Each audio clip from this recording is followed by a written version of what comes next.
नमस्कार, आप देख रहे हैं बड़ी बहस। मैं हूं सौरभ जौहरी। बेमौसम बारिश की मार से हरियाणा का किसान बेहाल है। खेत से लेकर मंडी तक फसल पर आसमानी आफत देखी जा रही है। किसानों की हालत पर सत्ता पक्ष और विपक्ष अब आमने सामने आ गए हैं। हरियाणा में खेत से लेकर मंडी तक पक्ष विपक्ष के नेता पहुंच रहे हैं। हरियाणा में धान की बर्बादी के बाद अब गेहूं भी बर्बाद हो रहा है।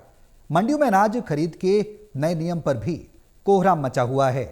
नए नियम पर सीएम नायब सैनी ने विपक्ष पर निशाना साधा, जिस पर पलटवार करते हुए मुख्यमंत्री नायब सैनी ने कहा कि विपक्ष किसानों के बीच भ्रम फैला रहा है।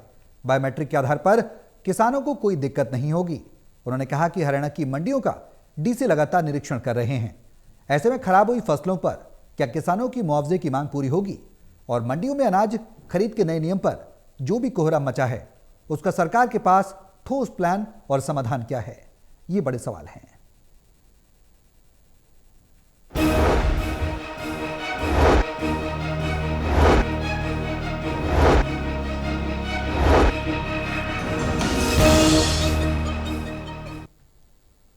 करेंगे आज इसी मुद्दे पर चर्चा की आखिर किसानों के लिए सरकार के पास विकल्प क्या है और जो अन्नदाता कहे जाते हैं उनके लिए सरकार ने क्या कोई ब्लूप्रिंट तैयार किया है? क्योंकि बारिश हो रही है और ये बारिश बेमौसम है, इसको लेकर क्या कोई ठोस उपाय सरकार अभी भी कर रही है? क्या पहले से किए जाने चाहिए थे? जो नुकसान हो रहा है उसका आकलन किया गया या नहीं किया गया? सरकार आगे किसानों को राहत किस तरह से देगी?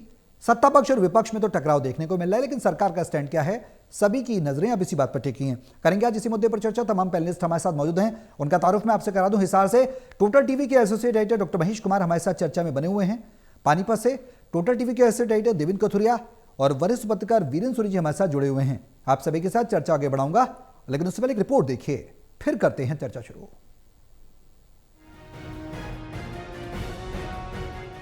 किसान अपनी मेहनत और पसीने से धरती के सीने से खाद्यान्न तो निकाल सकता है, पर कुदरत से पार नहीं पा सकता, क्योंकि यहीं वो मार खा जाता है।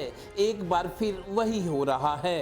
प्रदेश के उन जिलों में गेहूं और सरसों उत्पादक किसान इन दिनों बेहाल हैं, क्योंकि सरसों और गेहूं पकने और कटाई के बाद मंडी में आने को तैयार थी कि पिछले एक हफ्ते में 3 दिन की बारिश ने कई किसानों के सपनों में छेद कर दिए हैं। पहले कहीं कहीं बारिश, ओलों और तेज हवाओं ने फसल को नुकसान पहुंचाया।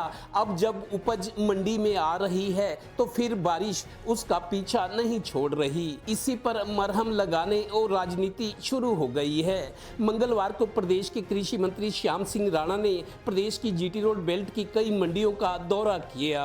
ये सीजन है हमारा रबी का, साड़ी का सीजन मान लो इसको। इस सीजन में हमारा बफर स्टॉक भी पूरा करना है सरकार का, और किसान की फसल ठीक बिके, कोई दिक्कत ना आए। कोई पिछली बार जो जीरी वेदर जो दिक्कतें आई है उनको ध्यान में रखते कुछ परिवर्तन किया है। मंत्री के दौरों के अगले ही दिन प्रदेश कांग्रेस अध्यक्ष राव नरेंद्र सिंह भी मंडियों में पहुंचे। 1-2 किसान से बात की, 2 ढेरी देखी और अपनी राय बता दी। वहाँ जाके हमने महसूस किया, आज पानीपत में भी देखे, कुछ लोग मिले यहाँ भी, कि किसान 5-5, 7-7 दिनों से अपनी फसल लेकर के मंडियों में परेशान है। सरकार दावे करती है कि एमएसपी के ऊपर हम सब माल खरीदने को तैयार है, एक एक दाना खरीदेंगे, लेकिन जो तरीका सरकार ने दिया है, जो गेट पास का तरीका है, ट्रैक्टर लेकर के आओ, ट्रॉली लेकर के आओ, उस पर नंबर होने चाहिए। अगर किसी किसान के पास ट्रैक्टर नहीं है, किराए का लेके आता है, या मेरे इलाके में तो ऊँट गाड़ी चलती है, कहीं जोटा गाड़ी चलती है, तो बेचारा कहाँ से नंबर लेकर के आए? किसान और नेताओं के बाद अब पानीपत की अनाज मंडी के आड़ती एसोसिएशन के प्रधान दिनेश सिंह की साफ गोई, साफ। कल हमने ये बात मंत्री जी के सामने भी रखी थी। ये जो आप देख रहे हैं कट्टे जितने लग रहे हैं, सभी अड़ती अपने खर्चे से लगवा रहे हैं इसको। 2 रुपये, 3 रुपये कट्टा, 4 रुपये कट्टे तक की हम लेबर देते हैं, और ये माल बिक भी गया। ये सब हमारे मत्थे पड़ा है। वो कल भी बोल रहे थे भाई ये कट्टे हैं जो एजेंसी के कट्टे हैं, एजेंसी के कट्टे नहीं हैं, ये कट्टे हमारे हैं। जब तक ये माल अंदर नहीं लगेगा, जब तक ये माल हमारा है। और इस पर जितना खर्चा हो रहा है, ये खर्चा सिर्फ इस मौसम के कारण और गवर्नमेंट के कारण। अब फैसला आप ही कीजिए, कौन सच के कितने करीब है। सबके अपने अपने मतलब हैं। हर क्रिया की प्रतिक्रिया भी होती है। आजकल हरियाणा की मंडियों में किसानों का मुद्दा छाया हुआ है कि किसान मंडियों में परेशान है। कल प्रदेश के कृषि एवं किसान कल्याण मंत्री श्याम सिंह राणा ने दौरे किए थे जीटी रोड बेल्ट में, और आज कांग्रेस के प्रदेश अध्यक्ष राव नरेंद्र सिंह आए हुए हैं। मंत्री जी कह रहे थे सब कुछ ठीक ठाक है, किसान खुश है, कोई दिक्कत नहीं, सब व्यवस्थाएं हैं। लेकिन आज राव नरेंद्र सिंह बोल रहे हैं कि किसान बहुत परेशान है। मैं सोनीपत, पानीपत कई मंडियों में घूम कर आया हूँ, स्थिति ठीक नहीं है, किसानों से हमदर्दी जता रहे हैं।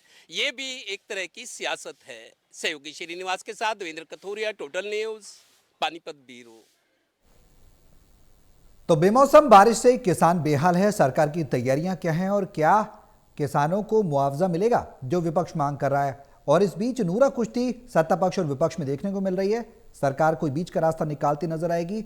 अन्नदाता को क्या राहत मिलेगी? तमाम अहम सवाल हैं। देवेंद्र, शुरुआत में आपसे कर रहा हूं। मौसम की मार है, किसान बेहाल है, जमीन पर आप पहुंचे, ग्राउंड पर आप पहुंचे, क्या कुछ देखा, क्या व्यवस्थाएं थी, क्या कुव्यवस्थाएं थी, बताएं।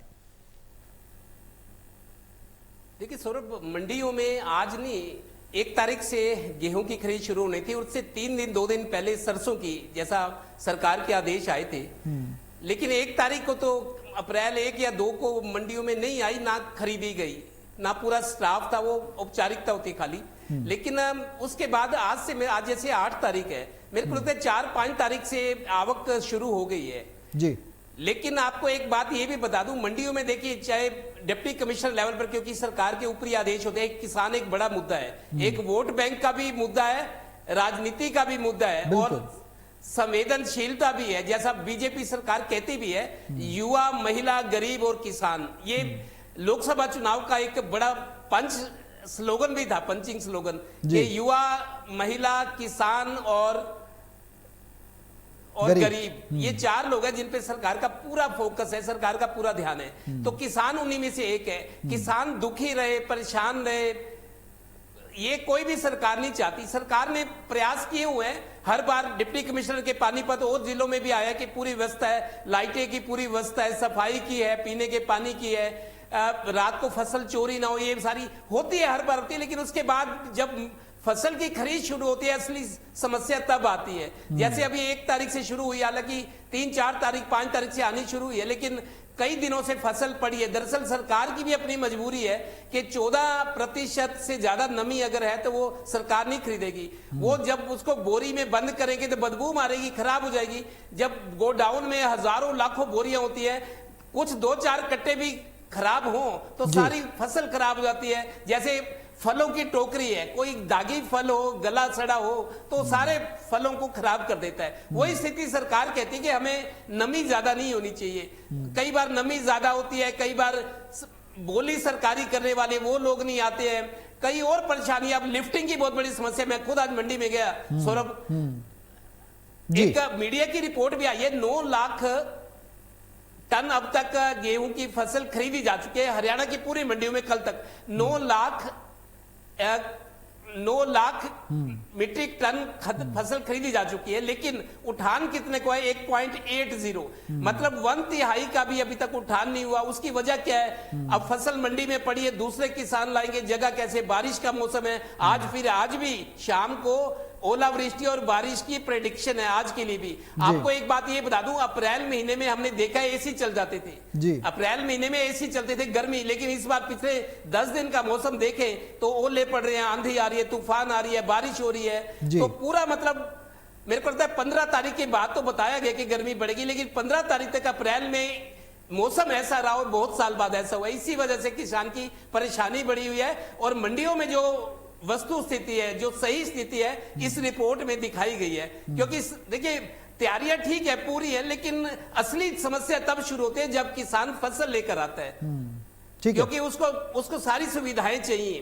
अब जैसे 4 दिन से 5 दिन से, और जब तक किसान जैसे मंडी में फसल लाई, 3 दिन पड़ी है, चलो बिक भी गई, अब बारिश आ गई, खराब होगी, जब तक मंडी में फसल पड़ी है वो फसल किसान की है, आड़ती की है, जब तक उसका ट्रांसपोर्टेशन होके, पैकिंग होके, वेयर हाउस में जब तक वहां उसकी एंट्री नहीं होगी, तब तक ये सारी फसल जो नुकसान है वो आड़ती का है और किसान का है। यही समस्या है जब मौसम खराब हो जाए। और आज भूपेंद्र हुड्डा चूंकि नेता प्रतिपक्ष है, किसानों के नेता माने जाते हैं, आज उन्होंने सरकार से कहा है कि मैंने मंडियों का दौरा किया है कई जगह, फसलें बहुत खराब हुई है, सरसों या गेहूं, सरकार तुरंत सर्वे कराए, क्योंकि पंजाब में भी यही मौसम चल रहा है। पंजाब सरकार ने आदेश कर दिए हैं कि फसलों का सर्वे किया जाए, तो हरियाणा को भी करवाना चाहिए। आज भूपेंद्र हुड्डा ने सरकार से मांग भी की है। अब महेश, क्या माना जाए, जो सीएम सैनी कह रहे हैं कि विपक्ष भ्रम फैला रहा है किसानों के बीच में, क्या वाकई में वो बात है, लाजमी है वो बात कि वो जो भ्रम की बात कह रहे हैं, या फिर मौजूदा स्थिति कुछ और है, तस्वीर कुछ और कहती है? देखिए, अगर मौजूदा सूरत हाल की बात की जाए तो अभी एपिसेंटर बनी हुई हैं अनाज मंडियां राजनीति की, और ऐसा नहीं है कि इस सरकार में ये राजनीति का केंद्र बिंदु अनाज मंडियों को बनाया गया हो। इससे पीछे आप मनोहर लाल खट्टर के कार्यकाल में चले जाएं, तब भी एपिसेंटर इस वक्त में अनाज मंडियां हुआ करती थी। उससे पीछे आप भूपेंद्र सिंह हुड्डा के राज में चले जाएं, करीब 10 सालों तक तब जो है पूरा मन सजता था अनाज मंडियों में। उससे पीछे चले जाएं तो ओम प्रकाश चौटाला की सरकार में भी इसी तरह के आरोप सरकार पर लगा करते थे। उस वक्त कांग्रेस और भारतीय जनता पार्टी के लोग किसानों का दर्द नहीं समझने के आरोप ओम प्रकाश चौटाला पर लगाया करते थे। तो ये मानकर चलिए कि ऐसा नहीं है कि कोई नया ये घटनाक्रम इस वक्त देखने को मिल रहा हो। बीती सरकारों में जितना आप पीछे जाते जाएंगे आपको ये समझ में आएगा कि किसान और राजनीति का, खासकर फसलों की बिक्री का जब वक्त सामने आता है, या फिर मौसमी मार जब फसलों पर पड़ती है, मुआवजे की बात जब पैदा होती है, तो फिर सरकार के ओहदेदार और किसानी बेहद नज़दीक पहुंच जाती है, कभी कभी आमने सामने पहुंच जाती है। और यही परिस्थिति एक बार फिर से बनती हुई नजर आ रही है। देखिए, मुझे वो वक्त याद है कि जब 3 दिनों तक किसान जो है अपनी फसल पर लेटा रहा करता था, अपनी जो ट्रैक्टर ट्राली है उसके ऊपर उसे सोना पड़ता था, और बारियां लगती थी कि दिन में आप जागोगे और रात में हम जागेंगे। तो कई लोग जो है अपनी फसल की बिक्री के लिए 3 दिन का एक एवरेज वक्त आप मान लीजिए, 2 से 3 दिन तक किसान अनाज मंडियों में डेरा डाला करते थे। लेकिन अब वो परिस्थिति बदल चुकी है। अब जो है ऑनलाइन रजिस्ट्रेशन होता है और सेम डे कुछ ही घंटों के भीतर किसान अपनी फसल को बेचकर मंडी से बाहर आ जाता है। थोड़ा पीछे जाकर समझने की कोशिश की जाए तो आप एक घोटाले को देख पाएंगे। घोटाला क्या था? पास जो अनाज मंडियों में जो एंट्री को लेकर जो पास बनाए जा रहे थे, वो पास घोटाला देखने को मिला था। उसके बाद भारतीय जनता पार्टी को एक बात समझ में आती है कि कोई भी परेशानी अगर है, कोई भी भ्रष्टाचार अगर है, तो फिर उसका जो समाधान है वो तकनीक के जरिए किया जा सकता है। कम से कम बीजेपी के लोग तो यही समझते हैं, और यही वजह कि अब पास सिस्टम में भी तकनीक को शामिल कर दिया गया। ये भी आपको आदेश याद होगा, हाल फिलहाल ही सरकार की तरफ से दिया गया कि कच्ची पर्ची सिस्टम खत्म कर दिया गया है। कच्ची पर्ची सिस्टम क्या था कि यहाँ किसान से जितनी फसल ली गई है उसकी कच्ची पर्ची पर वो जो आवक है वो लिख दी जाती थी, कितना वजन है, कितना क्विंटल है, कितनी कटौती की गई और किस भाव पर खरीदी गई, ये कच्ची पर्ची दे दी जाती थी। और बाद में उसका हिसाब किताब जो है किसान के खाते में दे दिया जाता। लेकिन कच्ची पर्ची में बहुत कुछ भ्रष्टाचार हुआ करता, गलत कटौती हुआ करती, गलत रेट लगाया जाता और कम तोला जाता, काफी कुछ ऐसा था।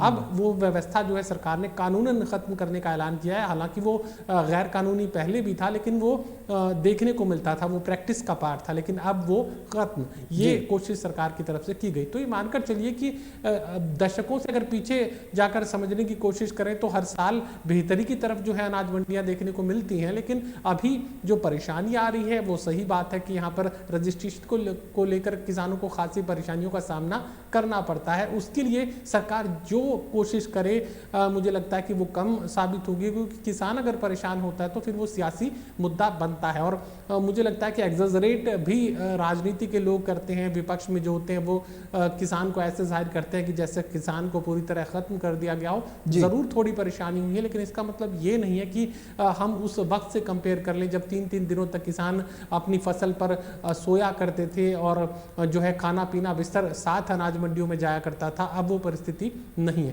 पहले से बेहतर है, काफी बेहतर है, लेकिन अभी एक तकनीकी परेशानी की वजह से किसान बेहाल हुए हैं। उस परेशानी को खत्म करने की जिम्मेदारी अब सरकार पर है। और भारतीय जनता पार्टी हमेशा ये मानती है कि कहीं भी भ्रष्टाचार हो तो तकनीक को शामिल कर दो। यहाँ भी तकनीक को शामिल किया गया है, लेकिन तकनीक को किस तरीके से शामिल किया जाए ये शायद अभी समझने में बीजेपी के रणनीतिकारों को वक्त लगेगा। बिल्कुल, बेहद अहम बात है। समस्या का समाधान तो होना चाहिए, समस्या जस की तस बनी हुई है, समाधान कौन करेगा? सरकार में सत्ताधारी जब कहेंगे कि तकनीक के कारण ये सब हो रहा है तो फिर किसान कहाँ जाएंगे? वीरेंद्र जी, मौजूदा स्थिति को देखकर क्या लगता है, जो तकनीक की बात महेश कर रहे हैं और जो कई लाख मीट्रिक टन, जो देवेंद्र ने भी जिक्र किया, 10 लाख से मीट्रिक टन से ज़्यादा अनाज वहाँ पर मौजूद है, उठान मात्र 1,08,000 का ही हो पा रहे, वेयर हाउस तक नहीं पहुँच पा रहे हैं, मौजूदा परिस्थिति क्या कहती है? ये आंकड़े तो चौंका रहे हैं, कमी कहाँ देखते हैं, खामी कहाँ पाते हैं? देखिए, सबसे बड़ी बात है कि मंडियों में जो आवक हो रही है वो अनुमान से 5 गुना अधिक हो रही है। जी। मतलब 5 गुना जब आवक हो जाएगी तो सारी व्यवस्था धरी की धरी रह जाए। फिर मौसम की मार भी है और कुछ सरकार की जटिल प्रक्रिया भी है। जिस तरह की पद्धति अपनाई जा रही है तो उससे काफी जो है जटिलताएं हैं, लोगों को कठिनाइयां हो रही हैं। अब कृषि मंत्री जब श्याम सिंह राणा पानीपत में आए थे तो मार्केट कमेटी के चेयरमैन ने कहा कि उसकी 8 एकड़ फसल पोर्टल पर किसी और ने जो है वो दर्ज कर दी है। जी। तो मतलब ये जब बड़े बड़े लोगों के साथ ही ऐसा हो रहा है तो आम किसान के साथ क्या होता होगा। तो इससे समझा जा सकता है कि हमारी प्रक्रियागत खामियां हैं। देखिए, सरकार अपनी तरफ से प्रयास कर रही है लेकिन वो जो प्रयास है अपर्याप्त हैं।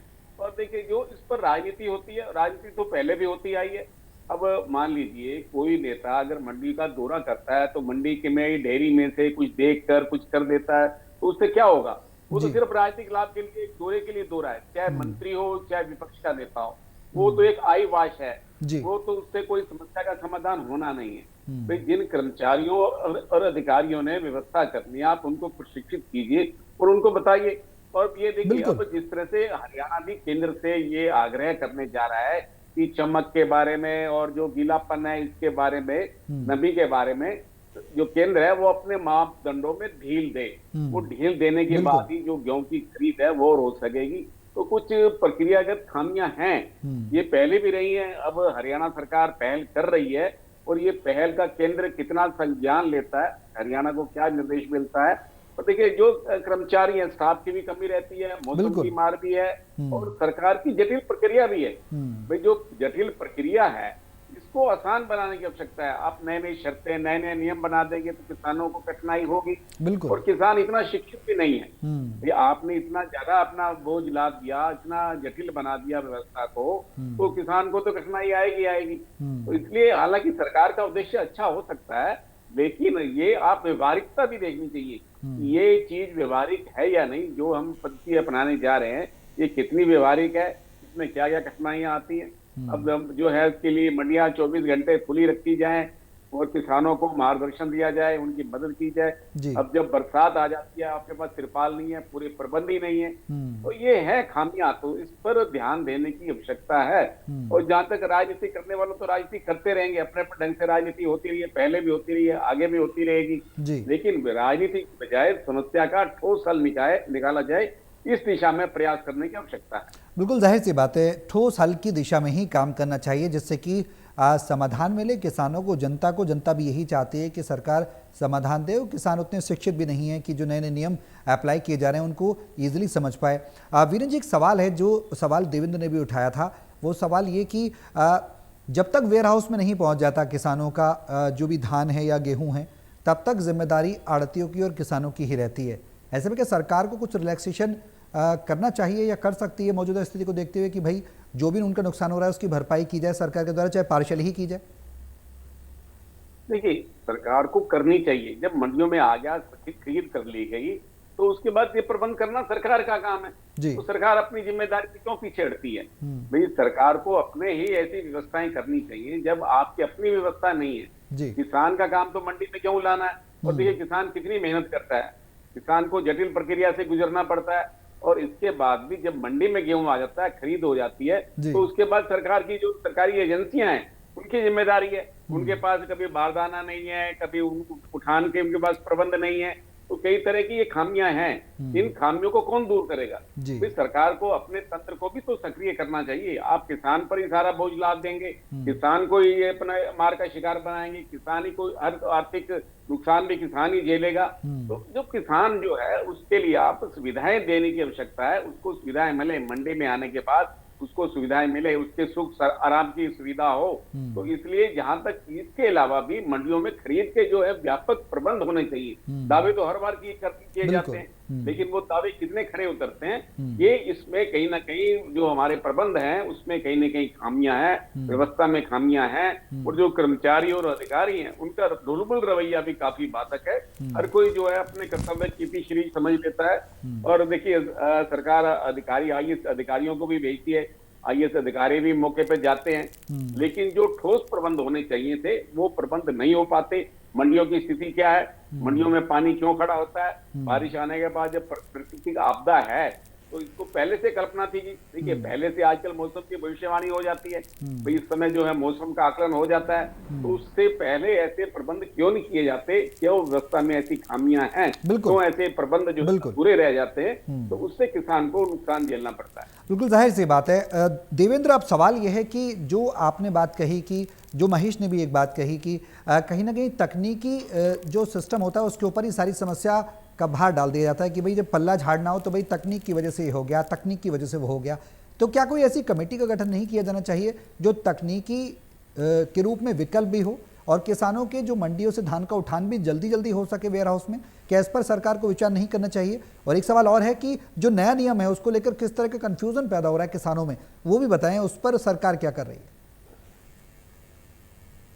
देखिए सौरभ, पहले तो मैं ये कहूंगा, आज कैबिनेट की बैठक हुई थी। कैबिनेट की बैठक के बाद मुख्यमंत्री ने प्रेस कॉन्फ्रेंस की है। मुख्यमंत्री ने ये कहा कि ये आज की बात नहीं जो राजनीति हम चर्चा कर रहे हैं, ये तब से 1 तारीख से ये चीजें, और मैं आपको बताऊं किसानों वाला मुद्दा, मंडी में खरीद फसल, ये पहले से इसकी धारणा दिमाग में तस्वीर खींच दी जाती है। दरअसल मंडियों में भी जो लोग किसान हैं या आड़ती है, उनकी अपनी राजनीतिक विचारधारा है। आप समझिए इस चीज को, उनकी राजनीतिक विचारधारा है, उनके मन में जो होता है, जो वो दिखाना चाहते हैं, जो वो सोचते हैं कि उनकी योजना होती है कि हम ऐसे व्यवहार करेंगे। तो राजनीतिक विचारधारा पे भी मंडियों में किसान हो या आड़ती हो, वो अपने अपने तरीके से पिक्चराइज करते हैं, उसको डिफाइन करते हैं। एक बात। दूसरा, आज मुख्यमंत्री ने ये कह दिया है कि ये सब भ्रम फैलाने की स्थिति है, हम बेहतर से बेहतर कर रहे हैं। जो बायोमेट्रिक हाजिरी की बात है, भाई बायोमेट्रिक में किसान का सारा खाता खुल जाता है, उसकी अपीयरेंस जैसे बायोमेट्रिक हाजिरी लगती है सरकारी दफ्तरों में। तो पहले क्या था, पिछली बार जो धान वाला सीजन था उसमें आपको पता है बहुत घोटाले हुए हैं,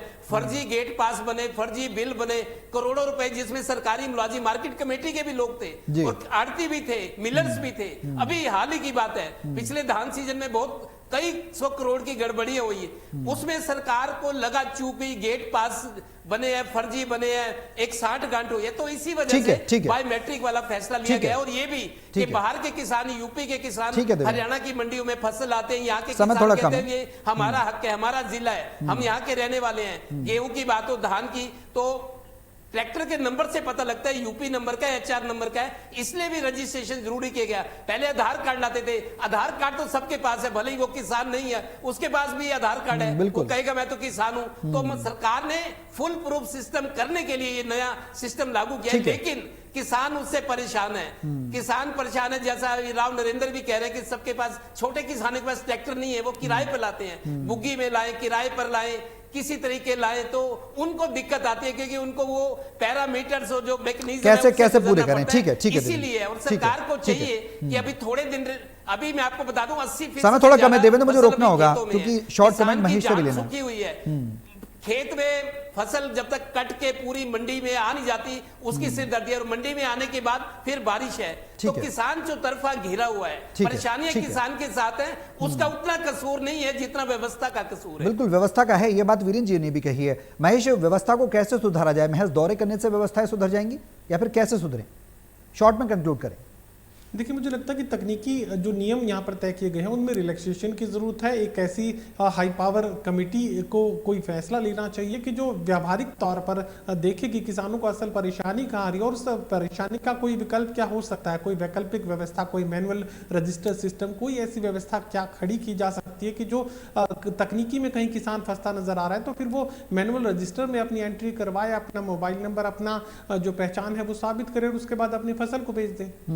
बिल्कुल, अब देखना होगा कि सरकार जो समस्या आ रही है किसानों के सामने, 2-4 हो रहे हैं किसान, उनसे समाधान कैसे निकाल पाती है, कैसे सुचारू कर पाती है खरीद फरोख्त अनाज की, क्योंकि गेहूं और जो धान की जो फसलें हैं वो लगातार बर्बाद हो रही हैं, बारिश सिर पर खड़ी है, किसानों की चिंताएं बड़ी हैं।